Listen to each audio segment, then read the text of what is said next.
अस्सलाम वालेकुम प्यारे बच्चों, कैसे हैं आप बच्चों। इब्लीस ने जन्नत में क्या किया, आइए सुनते हैं। हजरत आदम और बीबी हवा जन्नत में खूब ऐशो आराम से जिंदगी गुजार रहे थे, मगर इब्लीस शैतान अल्लाह ताला के दरबार से निकाले जाने के बाद हसद की आग में जलता रहा।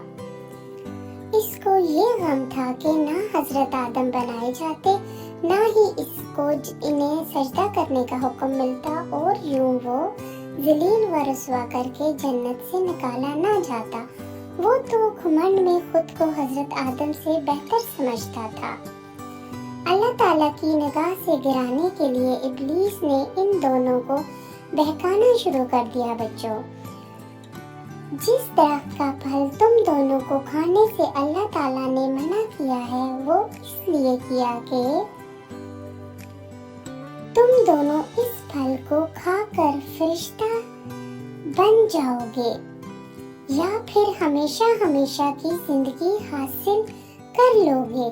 इसकी बुरी बातों का ये असर हुआ कि हजरत आदम और बीबी हवा खुद भी सोचने लगे कि हमको अल्लाह ताला ने इस दरख्त का फल खाने से मना क्यों किया है।